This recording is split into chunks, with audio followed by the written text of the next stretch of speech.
Lumiose City, famous for its questionable architecture, supernaturally thin balconies, and of course, the anti-homeless benches. Wouldn't it be awesome to build this in Minecraft? Yeah, dude, I've been waiting ages for you to design an anti-homeless bench. What? No, not that. I'm talking about the city. Oh, I guess that'd be cool too. Modern Pokemon games are notorious for having questionable graphics, so if Game Freak can't make textures that are three-dimensional, then I guess I'm doing it myself. Will recreating Lumiose inside of Minecraft amplify the aspects of the city that were lacking, or were the graphics really that bad to begin with? First things first, how big is Lumiose City? Well, in Pokemon Legends ZA, if you place a pin on your map, you can see exactly how far away you are from that pin in meters. So by standing on one end of the map and placing a pin on the other side, it looked like Lumiose was about 1,000 meters wide. And since one Minecraft block is equivalent to a single meter, the city would have to be about 1,000 blocks wide. That's the easy part. The tricky part comes when I have to outline every single building across the city, because there's a lot of them, 115 to be exact. Yes, I counted them all. 113, 114, 115. 115 buildings. I hope I didn't miscount. Not only would I have to measure out the length of every single building, but I'd also have to measure out the roads and alleyways between them. You could probably tell just from looking at how big Lumiose is that that's going to take a long time. But luckily for me, my friend Sluder sent me this website that allows you to convert images into Minecraft blocks. So theoretically, I could just import this image into the website and have a perfectly scaled map of Lumiose within seconds. Because the map I was trying to generate was so big, I ran into a lot of problems where the full map wouldn't generate, but after a couple hours, I figured it out and had a very messy map of Lumiose ready to go. Do we get to build the anti-homeless benches now? Shut up! I immediately wanted to tackle the centerpiece of the city, Prism Tower. And at the end of the project, we're gonna transform the tower into Hyper Rogue Ange Floette, the final boss of the game. I first established a shape and scale for the tower, being careful to not make it too bulky or too skinny. With a basic outline done, I went along its length to refine it and complete a perfected shape before I returned to the bottom to begin designing. I used this design of the tower as my main reference image, even managing to replicate the gym logo atop each entrance, which I thought was pretty cool. Once most of the details along the bottom were done, I began adding subtle shading along certain points to break up the solid white texture a bit because I thought it was a little bit too shiny, which was the final touch I needed to call this build complete. Moving into the rest of the city, I split this project into two phases. Phase 1 is to complete all 115 buildings across Lumiose. Phase 2 is to build all of the street level details, like the wild zones, lampposts, even the garbage cans. Ange Floette will be the final build to cap off the project. Starting with Phase 1, I began building in the Vert sector, planning to move through all 5 districts in a counterclockwise direction. I began with this small building near Prism Tower. It took a while for me to nail down a design that I was happy with, and I eventually had to take some bold creative liberties with details that aren't in the original game, like making my balconies 3-dimensional. After picking out a color palette, I moved on to the next building across the road, encountering a couple new building designs that I had to create. Finishing these first couple of buildings was pretty time consuming due to the strange angles and the fact that I was having to come up with these designs for the very first time. But if you have astute eyes, you might have noticed something about Legends ZA. Most of the buildings in Lumiose have the same wall design. As a matter of fact, every single building in the city uses one of these 5 designs, minus a handful of unique buildings. So what's stopping me from just building up the 5 designs and then copy pasting them all around the city? Well, the problem is that while the designs are all the same, the shapes of the buildings themselves are not. It would take way too long to design all 115 buildings from scratch, but I also can't copy paste the same buildings around the city. So where's the middle ground? What's the fastest possible way for me to complete every single building? After giving it barely any thought at all, I had a decent idea. If I take a flat wall design on a 90-degree angle like this, I can just select and move specific parts backwards and forwards to literally bend the wall onto any angle that I want. It was certainly faster than building the design by hand each time, but still far from perfect. Although it was still very time consuming, slowly but surely I was beginning to chip away at the buildings. But the walls of each building were only half the story. I have yet to talk about the roofs. Yet again, the angles of the building made the roofs quite tedious to finish. As you can see, it wasn't exactly speedy work. And that's not even getting into the fact that each roof is unique. Some of them have cafes, some have little gardens or fountains, but worst of all, not every building is the same height. Most buildings have these random dips where the roof gets lower or higher, meaning I would have to spend time chipping away at the tops of these buildings because I wanted to make each of my roofs 100% accurate to the original game. Each building was still taking upwards of an hour to complete, and at most, I was completing 4 buildings per day. At my fastest possible pace, it would take me nearly a month to finish just phase 1. Part of the problem was that it was extremely difficult to stay focused. This method demanded my constant attention, making it hard to watch YouTube or do anything else on the side. After multiple days and countless hours, I still wasn't even halfway done with the Vert District, and I decided that enough was enough. This method was far too slow. There had to be a better, faster way to finish phase 1. Luckily for me, on my daily walk to touch some grass, I thought of a crazy idea. I immediately logged onto the server and began experimenting, and just 15 minutes later, it happened. I had finally found a faster method. Here's how it works. What makes the current method so slow is having to manually adjust the flat design to fit with the angle of the wall. But what if there was a way to skip that and go straight from this to this with just one command? With World Edit, you can mask your commands to only affect certain blocks. So if I copy these emeralds and mask to white wool, when I paste it, only the white wool gets replaced. But how exactly is that supposed to help me turn this flat wall into a diagonal wall? If I copy this flat wall and try to paste it onto the white wool, you're gonna see that it just doesn't really do anything. If I turn off my mask, you'll be able to see why it doesn't work. The thing that I'm copying is only a few blocks thick, so it never reaches far enough back to replace these white wool blocks. But what I failed to realize until now is that there's nothing stopping me from just stacking the wall design out like this. So now when I copy a massive block like this and I go to paste it, it actually does reach far enough back to paste over the full wall.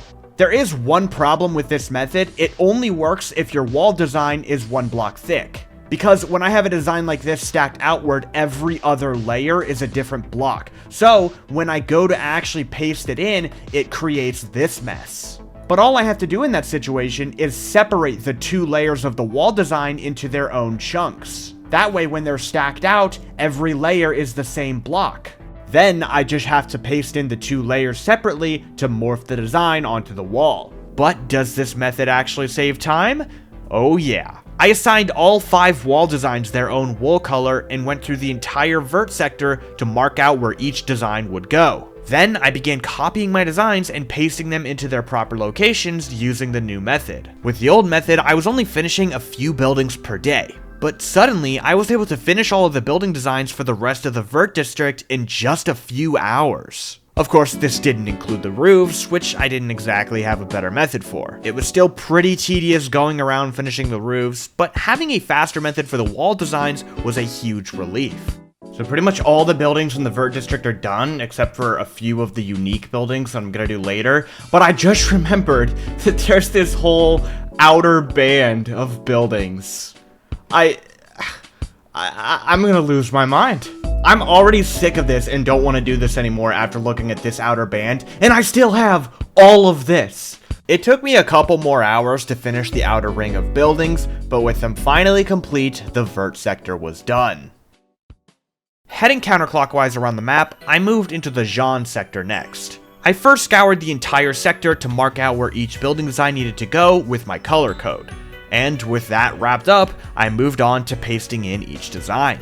This sector was extremely dense with the amount of buildings it had, soaking up a lot of hours and multiple days of work. And even after that was done, I still had the hard part. I ran through every single rooftop in the sector, making sure that my build had 100% accurate roofs. Every fountain, every tree, even the anti-homeless benches. What? You didn't even tell me you were doing them yet. You built them without me?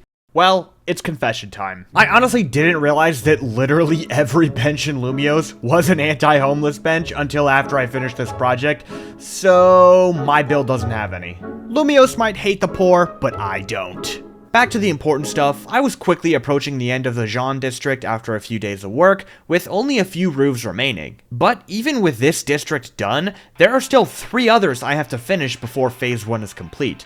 But I think you get the gist of what I'm doing here. I didn't find any faster methods to put in the rest of the buildings, so there's no point in wasting more time. Let's race through this as fast as possible. All the buildings for the Rouge district are done here. I'm so far past the point of losing my mind. It's been 2 weeks! 2 weeks of this! 1 sector left. It's over. I'm finally done. Now, if you're wondering how long it took me to put all of these buildings in place, well, I kept it documented. I had about 20 hours clocked into this game when I started this project, so let's check how much that's increased by. Oh my god! This is where the fun begins. Phase 2. I have to explore every single street and alleyway of Lumiose in order to perfectly replicate every tiny detail. First up, the trees. There are a lot of them in Lumiose, so let's make some custom trees. What I quickly realized is that ZA's trees are pretty small, so using full logs and leaves just weren't going to cut it. They'd be too big to fit into some of the tighter alleyways, so I instead used fences for the trunk and branches and an assortment of different grasses and bushes to create the leaves. While not the best designs ever, they were what I needed for this project. Starting again in the vert sector, I began making my way down the main road and adding every detail. This is where I first built many of the assets I would use throughout the project, such as streetlights and garbage cans. I built the exterior of the first cafe that I could copy and paste around the rest of the city, and all of the shops that are present on this street. And of course, there was also our first Poke Center. Crazy idea, we can use purple candles for potions on the shelves. That's a good idea. Ah, here we go. Custom Pokeball head. Check that out. Okay, that looks really good, actually. Yeah, I'm gonna definitely use those. All right, I'm actually really happy with this. This looks really cool. I like this a lot. At the end of the street, I encountered the Pokemon Lab, which was a bit of a struggle due to the colors being strange and just not translating to Minecraft really well, which led me to settle with a questionable block palette. But just outside the lab was the first wild zone of the build. Something I can't really decide on is whether or not I want to try and do the green border surrounding the wild zones. For one, I don't think it really looks good to just use like lime glass. I mean, I guess it works, but then there's this problem. I mean, I guess it's not terrible. There might be a better way to do it, I just don't know what that would be. I kept building in the direction that the alleyways naturally took me, leading me back up closer to Prism Tower outside of Nouveau Cafe. I'm not great at building vehicles, so the truck wasn't easy, but I think my design was decent enough to get the job done. I also tackled Wild Zone 2 since it was right here, which mostly only required some basic terraforming work that I knocked out in about 20 minutes. The train station when you first arrive in Lumiose was a pretty fun build, with some complicated white designs along the top of the walls. The station is also somewhere around a 20-degree angle, meaning I would have to rotate this design before placing it in. There was a lot of cleanup work to do because of the messiness that was caused by the rotation command, but it wasn't too bad. I even took a crack at building the giant television screen outside the train station, and, well, I certainly tried my best. I'm not super happy with how the face came out, but I couldn't find a better way to further improve it. Racine Construction was another custom building that was nearby, but was pretty simple. So I finished it up quickly and was coming closer and closer to completing the Vert sector. The river that separates the Vert and Jean sectors has quite a lot of terrain work that I needed to do. I used a dark palette for all of the stone in this area and added in all of the bridges, lampposts, and trees. After only a couple hours of working in the area, I finished everything south of the river, meaning the Vert sector was now 100% complete.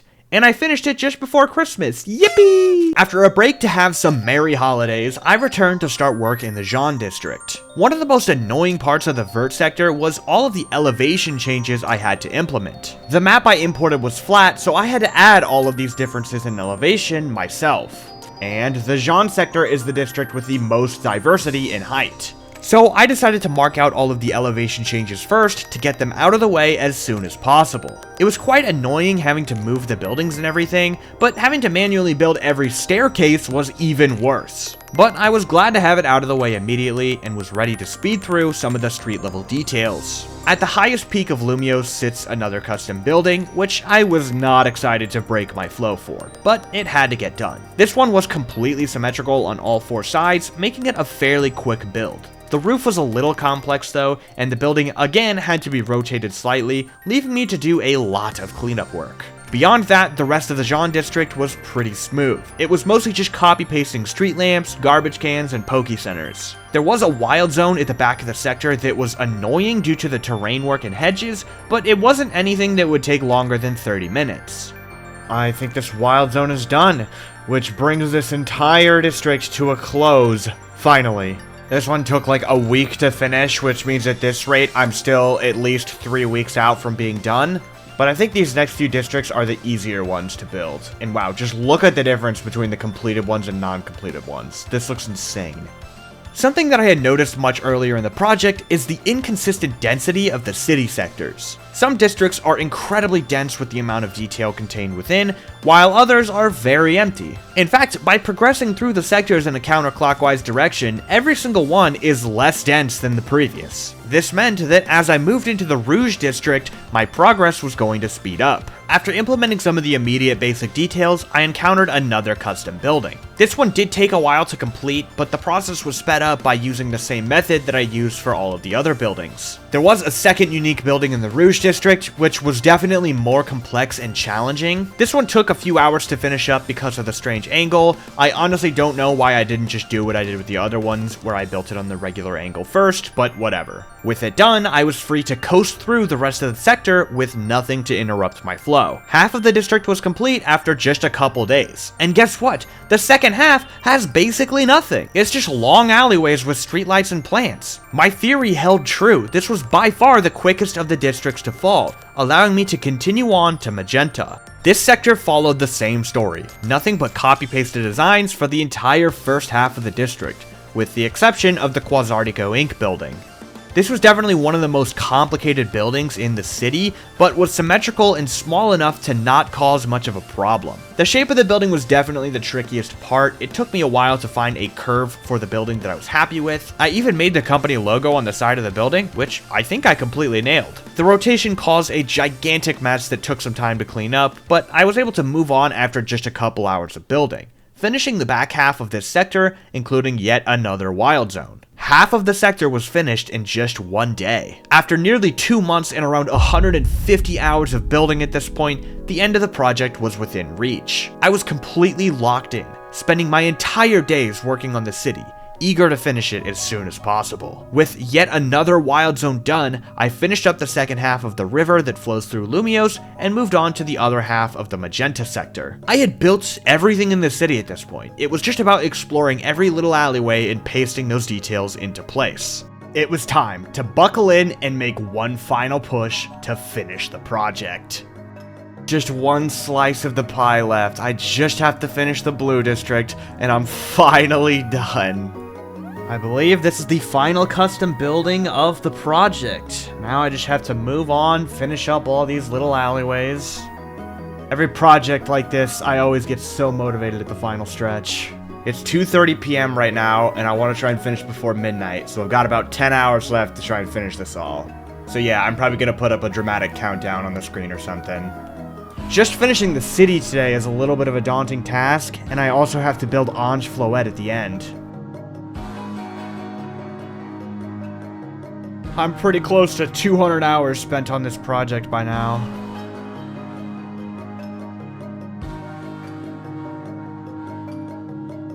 The city's finally done. Just one build remains.